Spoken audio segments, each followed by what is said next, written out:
बिस्मिल्लाहिर्रहमानिर्रहीम। अस्सलामुअलैकुम। मेरे चैनल में आपका इस्तकबाल है। आज की ये वीडियो जो है दूसरी क्लास की किताब बाल भारती का है। तो हम आज से जो है दूसरी क्लास की किताब शुरू कर रहे हैं, क्योंकि मैंने पहली क्लास की किताब मुकम्मल कर दी, तो आप लोग वो भी देख लेंगे अपने छोटे भाई बहनों के लिए। तो हमारा ये जो है पेज नंबर 1 का है। इसमें समाअत और अमली काम के लिए मवाद, यानी सुनने के लिए बच्चे सुनेंगे अच्छी तरह से और इसको प्रैक्टिकल करेंगे, यानी सुनकर किसी और को सुनाने की कोशिश करेंगे ये वाली कहानी। तो मैं पढ़ रही हूँ। देखिए, कहानी का उन्वान है यानी टॉपिक है चालाक लोमड़ी। किसी कौवे की को कहीं से रोटी का एक टुकड़ा मिल गया। वो इसे चोंच में दबाकर उड़ा और एक पेड़ की शाख पर जा बैठा। एक लोमड़ी की नज़र कौवे पर पड़ी। इसने सोचा कि ये टुकड़ा कौवे से किस तरह हासिल किया जाए। वो कौवे से बोली, मियाँ कौवे, तुम कितने खूबसूरत हो, तुम्हारे पर कितने काले और चमकदार हैं, तुम्हारी आवाज़ कितनी मीठी है, मेरा दिल चाहता है तुम्हारा गाना सुनूं। यानी क्या करने लगी लोमड़ी जो है उस कौवे की, मतलब ज़बरदस्ती की बोलते हैं ना, मक्खन लगाते हैं, मस्का लगाते हैं, तो ये मस्का लगाने वाले यानी झूठ मूठ की तारीफ़ करने लगी। वो कौवे से बोली कि तुम कितने खूबसूरत हो, जबकि कौवा कितना काला होता है ना, और बोली तुम्हारे पर चमकदार है कौवा जो है, और बोली कि मैं मेरा दिल चाह रहा है कि मैं तुमसे एक गाना सुनूं। तो कौवा जो अपनी तारीफ़ सुनकर खुश हो गया ना, खुशी से फूल गया। कौवे ने गाना गाने के लिए चोंच खोली ही थी कि रोटी का टुकड़ा नीचे जा गिरा। टुकड़ा उठाकर लोमड़ी ये जा वो जा, कौवा बेचारा मुंह देखता रह गया। तो बच्चों बताइए, आपने इस कहानी से क्या सीखा है ना? क्या सीखा कि बस ज़बरदस्ती की जो चापलूसी करते हैं वो लोग अच्छे नहीं होते ना, उससे जो है हमारा नुकसान होता है। हमें ध्यान रखना चाहिए कि कौन हमारी सच्ची तारीफ़ कर रहा है, कौन हमारी चापलूसी कर रहा है ना। तो देखिए, यहाँ पर हमारा सबक है, खुशामद से खुश होने वाले इसी तरह नुकसान उठाते हैं। यानी हमें ध्यान रखना चाहिए कि कौन हमारी चापलूसी कर रहा है।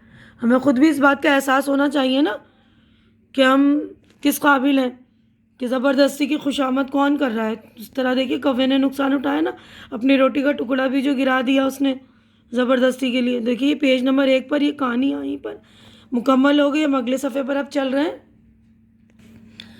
तो देखिए बच्चों, हमने कहानी पढ़ ली ना, अब ज़बानी सरगर्मी है, यानी मश्क है, एक्सरसाइज है। तो मैं आपसे सवाल कर रही हूँ, तो आप जवाब बताएंगे मुझे, है ना। पहला सवाल है, कौवा कहाँ जाकर बैठा? तो बताइए क्या है जवाब। तो देखिए हमने ये पढ़ा था ना, यहाँ पर कौवा उड़कर एक पेड़ की शाख पर जा बैठा। कहाँ जाकर बैठा था कौवा? पेड़ की एक शाख पर, ठीक है ना। देखिए अब अगला क्वेश्चन है हमारा, लोमड़ी ने रोटी का टुकड़ा हासिल करने के लिए क्या किया?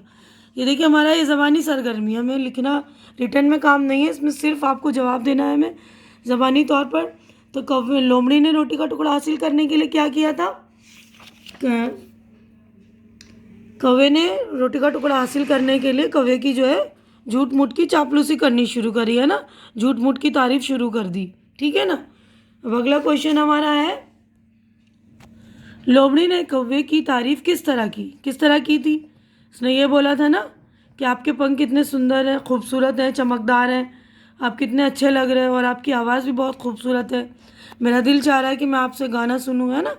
तो मुझे कमेंट करके आप लोग अपने जवाबात सुनने से पहले कमेंट करके बताइए कि आप लोगों को समझ में आया कि नहीं, है ना।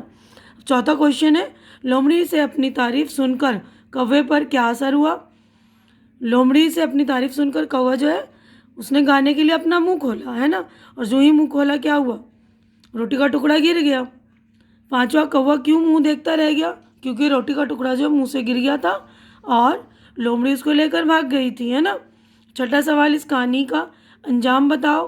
तो इस कहानी का अंजाम क्या हुआ? आखिर में यही हुआ ना कि हमने अपना नुकसान किया। जो खुशामद से मतलब जो खुश हो जाता है वो अपना ही नुकसान करता है, इन्हें चापलूसी को समझता नहीं, वो अपना ही नुकसान कर बैठता है। तो उम्मीद करती हूँ कि आप लोगों को ये कहानी भी पसंद आई होगी और इस जो ज़बानी सरगर्मी है ना, ज़बानी मश्क है, वो भी आप लोगों को समझ में आया होगा। सवाल मैंने पढ़ दिए, उसके जवाबात मेरे जवाब सुनने से पहले आप लोग देने की कोशिश कीजिएगा, ठीक है। उसके बाद देखिए अमली सरगर्मी यानी प्रैक्टिकल वर्क है, अमल करने का काम है। इस कहानी को अपने लफ्ज़ों में बयान करो। अब कहानी है सुन ली आपने, इसको अपने लफ्ज़ों में किसी और को सुनाओ आप, अपने भाई बहनों को, छोटे भाई बहनों को, अपने मम्मी पापा को, है ना, या अपनी क्लास में जाकर सुनाओ।